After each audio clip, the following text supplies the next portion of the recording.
Gracia y paz a todos mis estimados hermanos de la Iglesia de Dios que está esparcida por todas partes del mundo, ¿sí? La bendición de lo alto siga recayendo sobre cada uno de nosotros y de todas nuestras familias. ¿Ah? El día de hoy vamos a estudiar el mensaje a la iglesia de la Odisea, ¿no? ¿Mm? Ya hemos visto 6 iglesias hasta ahora. ¿Ah? La iglesia de Éfeso, Esmirna, Pérgamo, Tiatira, Sardis, Filadelfia y por último la iglesia de la Odisea, ¿sí? Entonces, por favor, quiero que me confirmen si se está proyectando la imagen. Hermano, Sí, yo la estoy viendo. Bueno, muy bien. La iglesia de la Odisea. ¿Ah? La palabra la Odisea significa pueblo del juicio. Proviene del prefijo laos, que significa muchedumbres o pueblos, y sea, que significa el juicio, ¿sí? El fallo judicial, ¿no?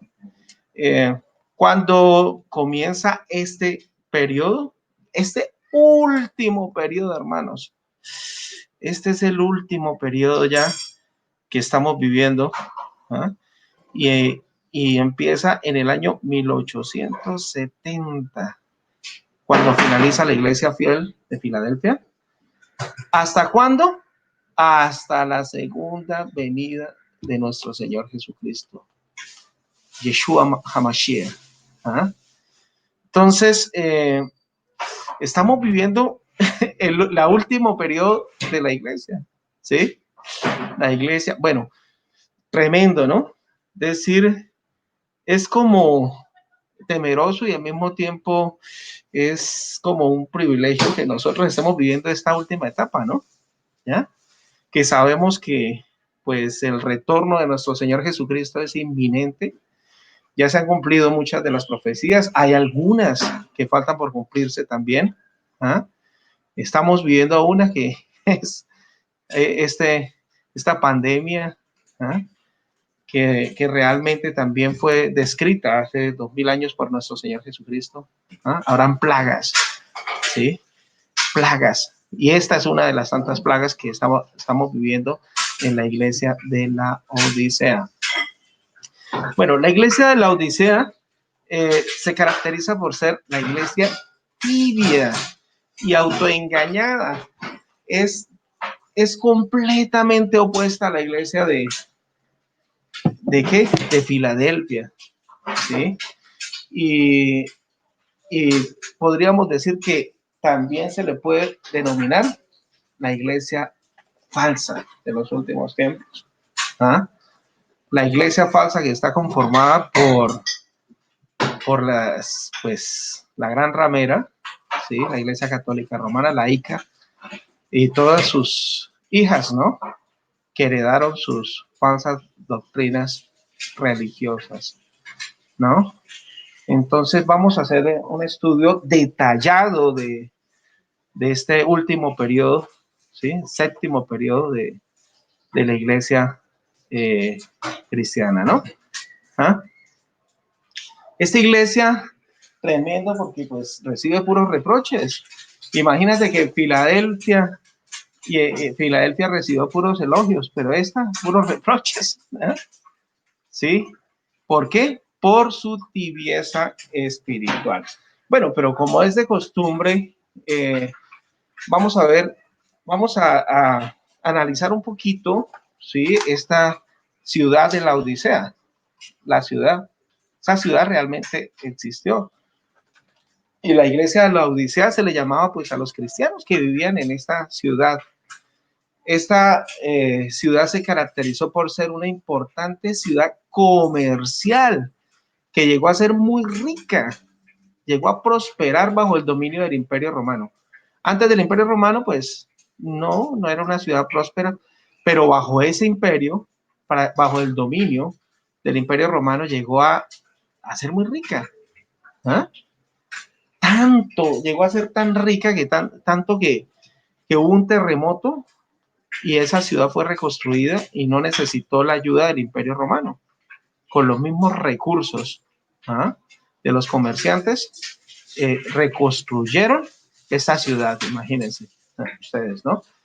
Era un centro estratégico de actividades bancarias también. Por eso, de ahí es que se deriva su riqueza, ¿no? Y la ciudad era famosa por la producción de lana negra. Oiga, es decir, me pareció como curioso eso, ¿no? ¿Por qué no producción de lana blanca sino negra, no? ¿Ah? Algo tiene que ver con la parte espiritual también, ¿no? Que vamos a analizar, ¿no? De esta iglesia. Y por ser centro de ciencias médicas. Ahí vamos a entender por qué en algún aspecto nuestro Señor Jesucristo también dice que te unjas con colirio, ¿no? Bueno, y también, bueno, en cuanto a la parte religiosa, adoraban al dios Frigio Menkarou, que era el dios de la medicina, mire. Aquí lo podemos ver, el dios Frigio Menkarou. Y este es un templo erigido a su nombre, ¿no? Sí. Y estas son las ruinas de la ciudad de la Odisea. Por supuesto que esa ciudad ya no existe. Como hemos visto en los estudios anteriores, las únicas ciudades que existen es la ciudad de Esmirna, pero ya con otro nombre, ¿sí? Se ubica en Turquía, ¿no? Y la ciudad también de Filadelfia, ¿no? Oiga, fueron las únicas iglesias fieles, ¿eh? Que no recibieron reproche y mire, como que Dios, es decir, trajeron como bendición a la ciudad porque nunca desaparecieron, ¿no? En cambio, las otras ciudades sí desaparecieron, ¿no? ¿Sí? ¿Algún dato adicional que agregar ahí, hermanos? Que hayan investigado o algo así, o pasamos. ¿Seguimos entonces? Bueno, listo. Entonces, vamos a empezar a leer pues el mensaje a la iglesia de la Odisea. En Apocalipsis capítulo 3, el verso 14, hermano Rodolfo nos hace el favor, es tan amable y gentil y nos lee Apocalipsis 3:14. Y escribe al ángel de la iglesia en la Odisea. He aquí, dice el Amén, el testigo fiel y verdadero, el principio de la creación de Dios. Bueno, es muy importante, gracias hermano, es muy importante detallar la forma como Jesucristo se presenta ante cada iglesia, ¿no? Por ejemplo, ante Éfeso se presentó como el que tiene las 7 estrellas en su diestra y el que está en medio de los 7 candeleros de oro, es decir, la iglesia protegida, ¿no? Ante Esmirna se presentaba como el primero y el postrero, el que estuvo muerto y vivió, porque esa iglesia experimentó la muerte, la persecución romana, y entonces, fíjate cómo se presentó. No se preocupen, ustedes van a morir, pero yo estuve muerto y aquí estoy vivo, ¿sí ve? En la de Pérgamo se presentó como el que tiene la espada aguda de 2 filos, que es la santa palabra de Dios, porque precisamente en esa época, pues, la palabra fue pisoteada y tirada a un lado, y empezaron los dogmas de hombres, ¿no? Y el sincretismo religioso. En cuanto a la de Tiatira, se presenta como el Hijo de Dios que tiene ojos como llama de fuego, la época de la Edad Media, ¿no? Del oscurantismo religioso, donde se prohibía leer las Sagradas Escrituras. Pero dijo, mire, ustedes están viviendo una época de oscuridad, pero mire, yo tengo llamas de fuego, ¿sí? Yo puedo ver lo que ustedes están haciendo, ¿no? El mensaje a Sardis se presentaba como el que tiene los 7 espíritus de Dios y las 7 estrellas, ¿sí? Que vimos que también muy bien analizábamos que esas 7 estrellas que son los ángeles o los mensajeros de las 7 iglesias, ¿no? Y los 7 espíritus de Dios también estuvimos haciendo un análisis acerca de los atributos de Jesús, ¿no? El que tiene los 7 espíritus, ¿sí? Esos atributos los tenía Jesús. El mensaje a Filadelfia Esto dice el santo, el verdadero, el que tiene la llave de David, que abre y ninguno cierre, y cierra y ninguno abre. Se presentaba como el santo, es decir, demostrando que esa iglesia se iba a caracterizar por su santidad, por empezar o volver a las sendas antiguas, al camino de la verdad, ¿no? Que tiene la llave de David, la autoridad para saber quién resucita y quién hereda la vida eterna. Pero aquí, fíjense cómo se presenta, como el amén, el testigo fiel y verdadero, el principio de la creación de Dios. Bueno, vamos a analizar esos tres aspectos, ¿no? La palabra amén, sabemos que significa así sea, ¿no? Así sea. Y por ejemplo, en 2 de Corintios 1:20 dice, porque todas las promesas de Dios son en él sí y un amén, por medio de nosotros para la gloria de Dios. ¿Sí? Jesucristo se está presentando como el que dice, mire, todo lo que está en las Sagradas Escrituras se va a cumplir. ¿Ah? Todas las promesas de Dios, sí, las vamos a recibir.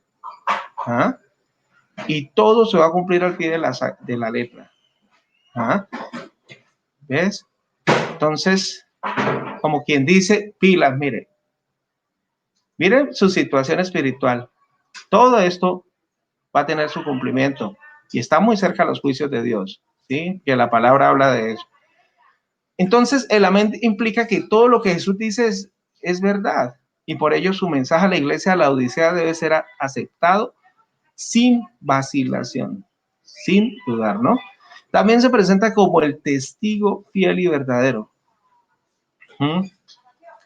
Sabemos que Jesucristo es el testigo de Dios, el mensajero principal de Dios, el que representó a Dios, el mensaje de Dios, el que transmitió todo lo que Dios le enseñó y le dijo que dijera, ¿cierto? Por eso una de las cualidades de nuestro Señor Jesucristo es testigo fiel y verdadero, ¿sí? El camino, Él es el camino, la verdad, la vida. Nadie viene al Padre sino a través de Él. ¿Ah? Y como hemos aprendido también, la palabra de Dios, Jesús es la palabra de Dios y Él dice, santifícalos en tu palabra es verdad. Él es verdadero, todo lo que dice es cierto. Él nunca habló ni mentiras, ninguna mentira se halló en su boca. ¿Ya? Todo lo que dijo fue cierto, verdadero. ¿Sí? Entonces, Jesús es el testigo fiel porque Él es el representante perfecto del carácter, la mente, la voluntad de Dios delante de la humanidad, ¿no? Y también el principio de la creación de Dios. ¿No? Dios antes hablaba a los antepasados de los israelitas, de los judíos, por medio de los profetas. ¿Ah? Pero hoy nos está hablando por medio de su Hijo, a quien constituyó heredero de todo y por quien asimismo hizo el universo.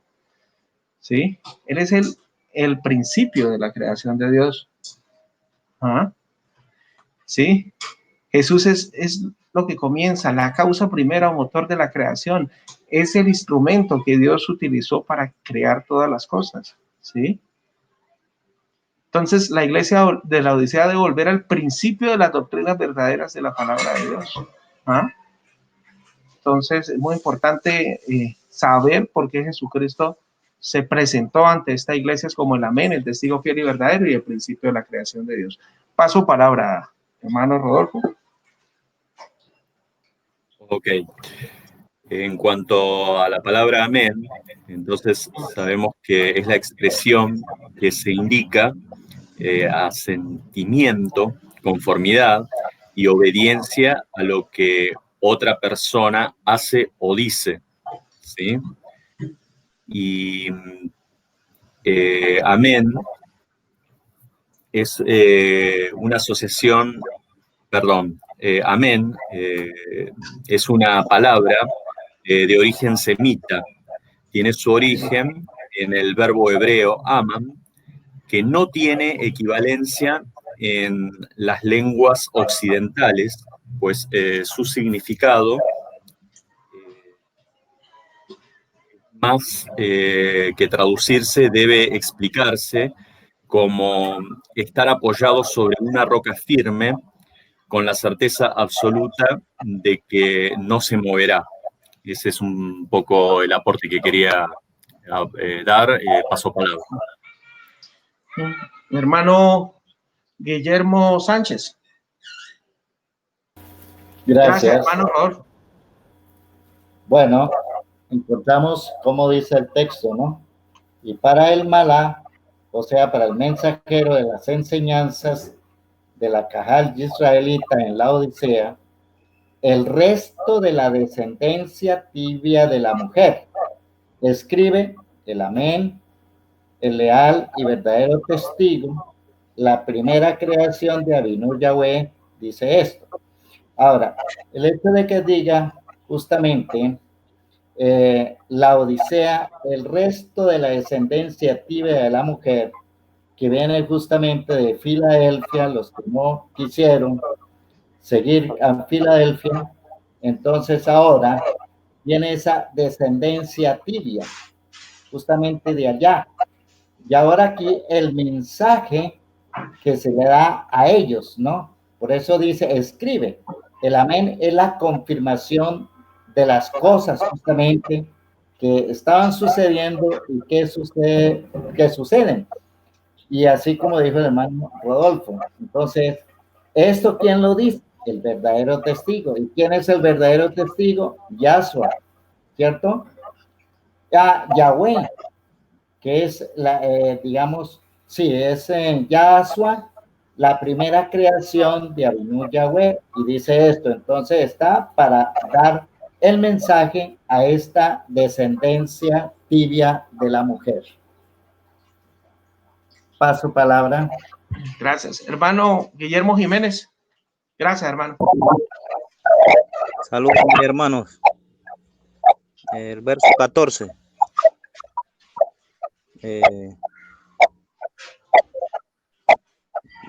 Hay un micrófono por allá abierto, por favor. Dice así. Bueno, ya yo creo que ya lo apagaron.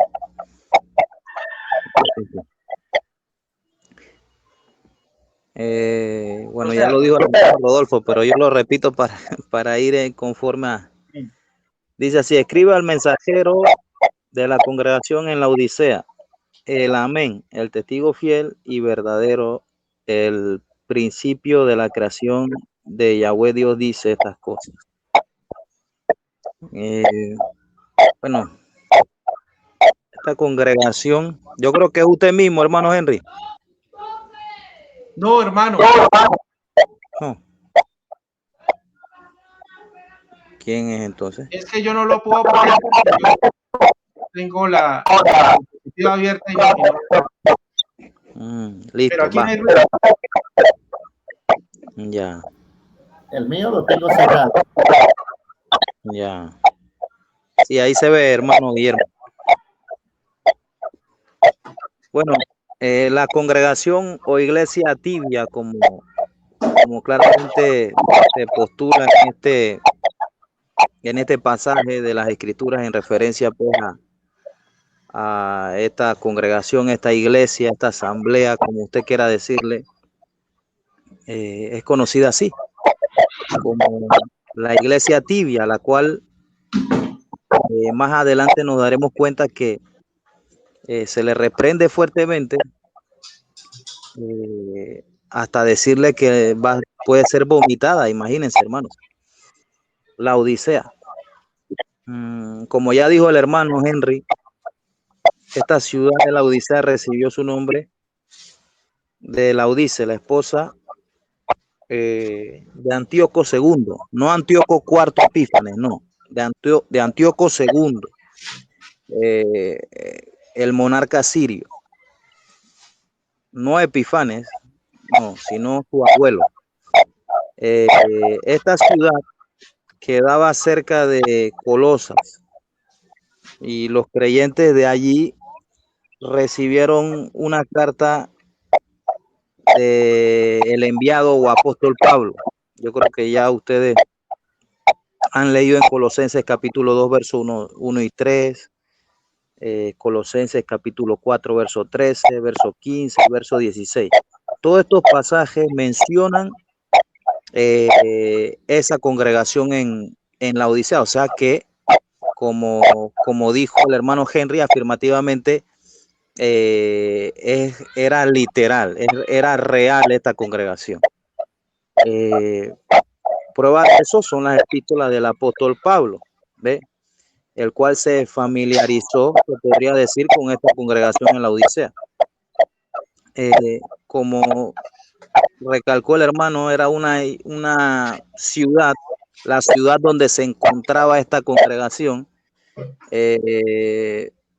era rica, era prácticamente un centro bancario, se podría decir, y era famosa por lo que ya el hermano trajo a colación, por su lana negra. ¿Sí? Debe ser algún símbolo de algo que no logré investigar, pero tiene sentido. Y de igual forma hay ovejas que son negras, y la lana por lo cual también sale negra. Se postula que ellos desarrollaron un ungüento, históricamente hablando, de colirio para tratar la inflamación de los ojos, por lo cual se le dice, nuestro Señor Jesús le dice a esta congregación que unja sus ojos con colirio para que vea de forma más correcta, porque esta congregación estaba prácticamente cegada, hermanos. Tú te puedes leerlo en el pasaje 18 de este mismo capítulo. Sin embargo, hermanos, la fama y el esplendor de la Odisea cayó hasta el polvo, hermanos. Pues la ciudad en estos momentos es un escenario de ruinas y desolación, hermanos, donde se encontraba la mayor parte de la estructura de esta ciudad. Prácticamente son escombros, son ruinas. El nombre de esta ciudad, la Odisea, es altamente sugestivo, y como lo dijo el hermano, significa justicia del pueblo.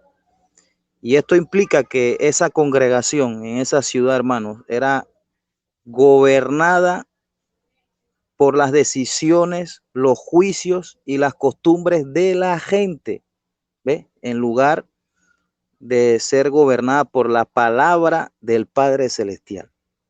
Pues se entiende que esta ciudad practica una clara democracia, hermanos.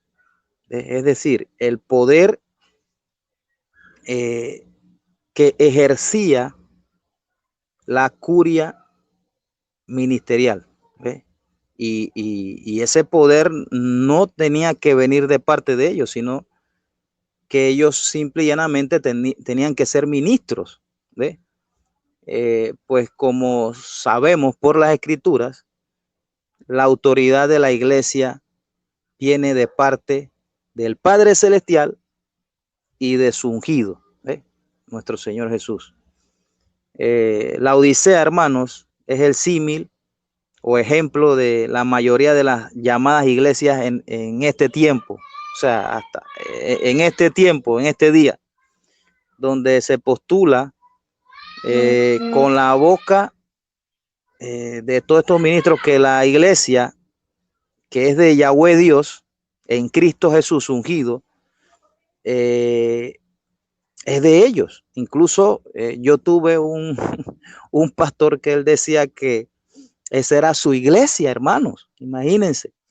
Esta actitud nos deja claro de la actitud, lo que ocurría en la Odisea, comparándolo con lo que ocurre en estos tiempos, que estos ministros son falsos, porque la congregación no es de ninguno de nosotros, la iglesia no es de nosotros, la iglesia es de nuestro Señor Jesús, ¿ve? Es lo que nos enseña la escritura. Ahora, volviendo a la Odisea, no solo es la congregación que estaba en la Odisea, sino que era propiedad prácticamente se podría decir, por la forma en que es reprendido este ministro, era la propiedad de este ministro o mensajero que estaba como obispo o pastor allá, ¿ve? Y así lo entendían sus adeptos. Era la congregación de los laodicenses, se podría decir, hermanos. Ahora, la autoridad que el Todopoderoso dio a su ungido había sido puesta a un lado prácticamente allá en la Odisea, ¿ve? Y sustituida por la decisión de un liderazgo no arrepentido. Y la Grey lo reflejaba, hermanos. En esta congregación la opinión de la curia ministerial era muy popular y tenía mucha autoridad y poder, pues no dependían de Yahoshua, el ungido, o Jesús, o Yehoshua, como usted quiera decirle, hermanos. Todos estos nombres son válidos.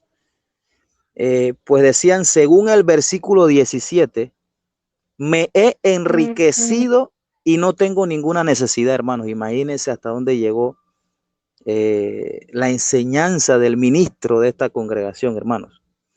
Esta afluencia le dio un sentido de ser absoluta. Es decir, que no necesitaba de nadie, incluso del escogido por Yahweh Dios, hermanos.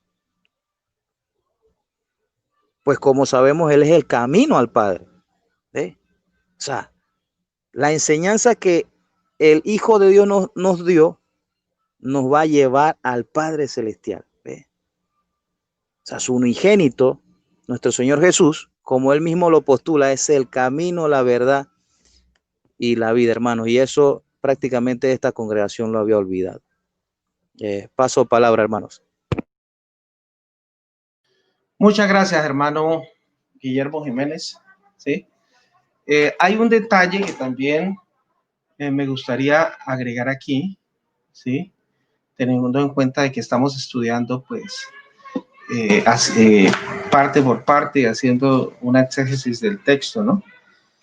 Algo que me llama la atención es Apocalipsis 3:14, ¿no? Esta palabra específica, el principio de la creación de Dios. ¿Ah? El arqué, ¿ah? O algunas lo dicen arjé. La palabra arjé significa origen, ¿sí? El origen o el principio de la creación de Dios, ¿sí? Eso demuestra de una forma clara que Jesús tuvo un origen, ¿no? Y el origen proviene del Padre, ¿no? ¿Sí? Aleluya. Entonces muy claro. Fíjense, hermanos, que el libro de Apocalipsis es doctrinal también, ¿no? Enseña doctrina también. Y esta palabra arjé está también relacionada con lo que dice Colosenses 1:15, que dice aquí habla el primogénito de la creación de Dios, ¿no? ¿Sí? ¿Por qué le llama protóctocos? Protóctocos, y porque protóctocos significa firstborn o primer nacido, ¿no? Entonces, podemos darnos cuenta de ¿por qué primer nacido? Porque pues fue engendrado por el Padre, ¿sí? ¿Ah? ¿Que cuándo? No lo sabemos, pero sí fue engendrado por el Padre, ¿no? ¿Sí? Y entonces cuando unimos este texto de Colosenses 1:15 con Apocalipsis 3:14, nos podemos dar cuenta de una forma categórica, incisiva y sin lugar a dudas de que Jesucristo tuvo un origen. ¿Ves? Entonces quería pues complementar eso para reafirmar pues lo que hemos creído por bastante tiempo, ¿no? De que no estamos equivocados, ¿sí? Jesús tuvo un origen porque es el Hijo de Dios. Y entonces pues quería pues hacer esa acotación al respecto, ¿no? Hermano, yo creo que ese origen justamente es en cuanto a la carne, por el hecho del nacimiento de una mujer y haber tomado la carne humana. Ese es, digamos, su principio, porque él viene desde antes de la creación del mundo. Sabemos que viene de la eternidad juntamente con el Padre y va hacia la eternidad. solo que hay un tiempo en el cual Él toma la carne humana y da como origen o da un principio a eso, ¿no? Por lo tanto, hemos de esperar que Él en su gran bondad y misericordia nos revele su bondad y su amor. Sin embargo, hermano, fíjense que este texto de Apocalipsis 3:14, tanto el texto de Apocalipsis 3:14 como el texto de Colosenses 1:15-16, en su mismo contexto, nos habla es de la creación, ¿no? Es decir, el origen de la creación de Dios, ¿no? Y no con eso estoy queriendo decir que Jesús fue creado, ¿no?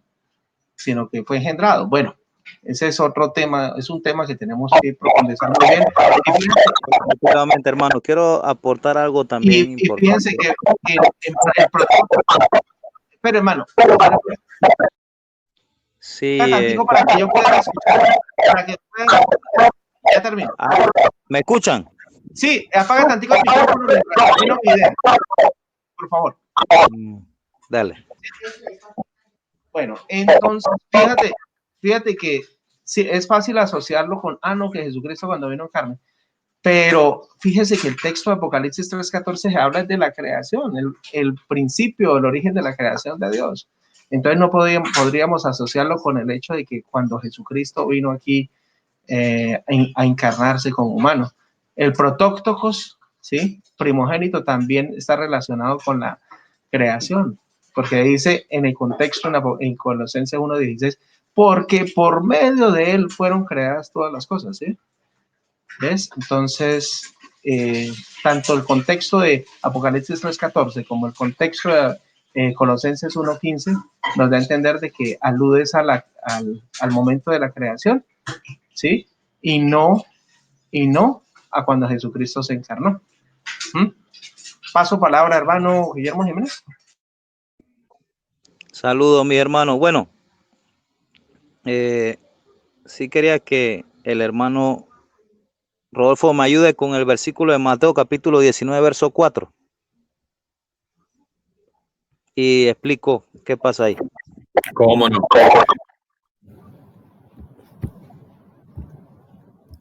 Mateo Capítulo 19, verso 4. dice, y él respondiendo les dijo, ¿no habéis leído el que los hizo al principio macho y hembra los hizo? Aleluya. Ahí está la palabra arge también, o arjo, como se le quiera decir. Y habla de, como lo dijo claramente el hermano Henry, de un comienzo, un origen, pero también del inicio de algo. Y cuando en este verso 14 del capítulo 3 de Apocalipsis se le refiere al ungido de Yahweh, a Jesús, a Yahushua o a Yeshua, con el principio de la creación, refiere a lo que también postula el apóstol Pablo sobre el ungido, que dice que por medio, o también el apóstol Juan, en su escrito apostólico o evangelio, como usted le quiera decir, ¿ve?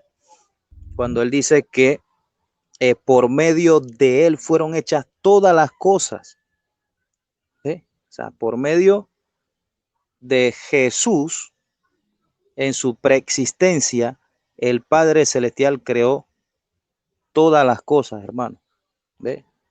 O sea, que a eso se refiere la palabra arge ahí, que él fue, cuando dice principio de la creación, es porque él fue el medio de la creación. Él fue el que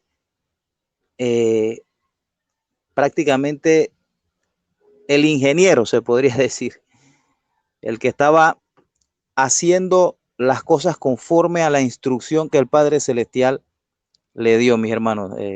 Saludos, gracias y paz. Paso palabra. Exactamente como dice el Evangelio de Juan.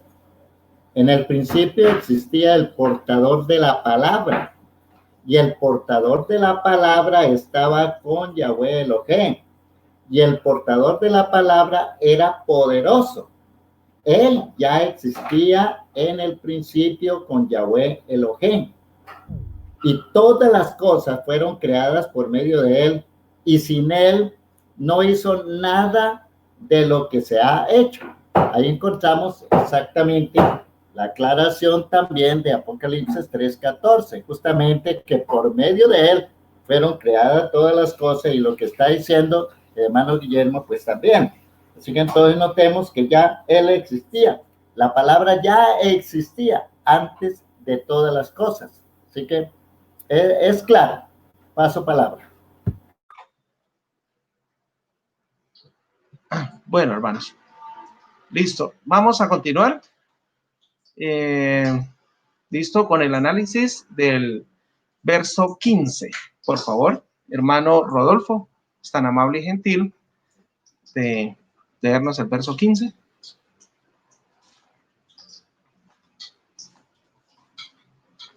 Hermano Rodolfo.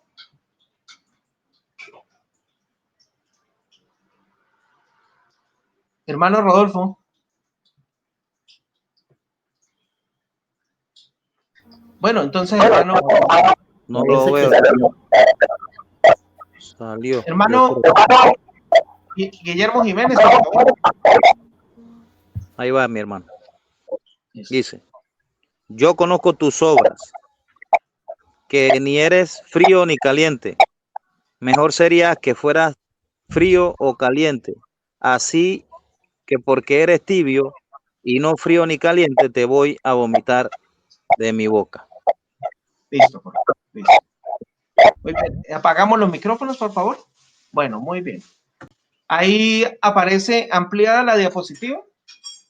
¿Aparece ampliada la diapositiva, hermanos? Sí. Bueno, listo. Sí, están las ovejas. Sí, bueno, muy bien.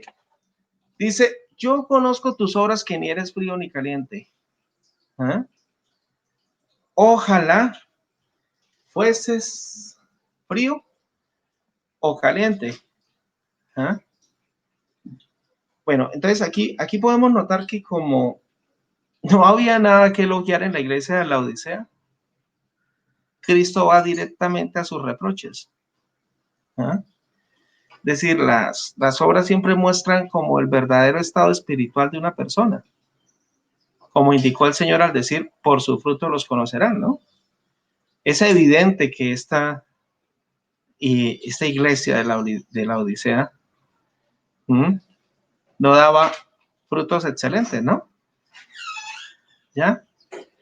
Entonces, Cristo, nuestro Señor Jesucristo, conocía que las obras de los laodicenses indicaban que era una iglesia que realmente no creía en Él, ¿no? Que aunque confesaban públicamente que amaban a Dios, por sus obras lo rechazaban. ¿Mm? Por sus obras lo rechazaban, hermanos. ¿Ya? Cristo los reprendió por no ser fríos ni calientes, sino que eran tibios. ¿Ah? Entonces, fíjense aquí en esta imagen, hermanos. Aquí tenemos como un corral de ovejas, un redil de ovejas, y aquí tenemos a los lobos, ¿sí? Es decir, o somos lobos o somos ovejas. Con Dios no podemos ser medias tintas, hermanos. O somos fríos o somos calientes, ¿sí? Porque ¿qué pasa? A los tibios los vomitará Jesús de su boca. ¿Ah? Es decir, ser tibio es como la persona que está en este estado intermedio que se ve aquí, es como si fuera lobo, como un lobo vestido de oveja. Y eso es lo que podemos notar hoy en día, hermanos, cuando analizamos a todas las iglesias de la cristiandad. ¿Ah? ¿Ves? Vemos lobos disfrazados de ovejas. ¿Ah? Que puede ser que muchas veces uno vea las predicaciones y que predican bonito, que predican que puras cosas hermosas, pero no hay exhortación. Y por eso las personas permanecen en el pecado, ¿no? Eso es tibieza espiritual, hermanos, ¿no? Esta iglesia es una iglesia autoengañada porque se la pasa predicando, es de prosperidad y otras cosas que no tienen nada que ver con el verdadero evangelio de nuestro Señor Jesucristo, ¿no? Hay tibieza espiritual y con Dios no podemos ser medias tintas, ¿no? ¿Cierto? Entonces, algo que me llamó la atención es cuando estaba investigando es que pues probablemente Jesucristo utilizó este lenguaje de no ser frío ni caliente, sino tibio, ¿no? Ese lenguaje viene del suministro del agua para la Odisea. Como viajaban varios kilómetros para un acueducto subterráneo antes de llegar a la ciudad, el agua llegaba sucia y tibia. No era lo bastante caliente como para relajar y rehabilitar, como las aguas termales, ¿sí?, que conocemos hoy en día, ¿no? Tampoco era frío y refrescante, como la corriente de agua, por ejemplo, que había en Colosas, ¿ah? Entonces los habitantes de la Odisea encontraban un agua sucia, tibia y repugnante, ¿no? ¿Ah? Entonces, probablemente Jesucristo utilizó este lenguaje para comparar el estado espiritual que estaban experimentando o que estamos experimentando hoy en día, porque esta iglesia se refiere al último periodo de los tiempos escatológicos, ¿sí? Con la tibieza espiritual, ¿no? La tibieza espiritual que hay hoy en día, ¿no? Sí. Por eso es que recibe pues una reprensión poderosa y estremecedora, ¿no? Por cuanto eres tibio y no frío ni caliente, te vomitaré de mi boca, ¿no? Sí. Entonces, la actitud de muchas iglesias pseudocristianas hace que Jesucristo, pues, imagínate, ¿eh? ¿Cómo se sentirá él de ver que no están predicando la verdad? Muchas iglesias no están enseñando ni al Jesucristo que está en las Sagradas Escrituras, están enseñando a otro Jesucristo diferente al que aparece en los evangelios, ¿eh? ¿Cómo se sentirá nuestro Señor Jesucristo de ver esa situación? ¿Eh? ¿Cierto? ¿Cómo se sentirá?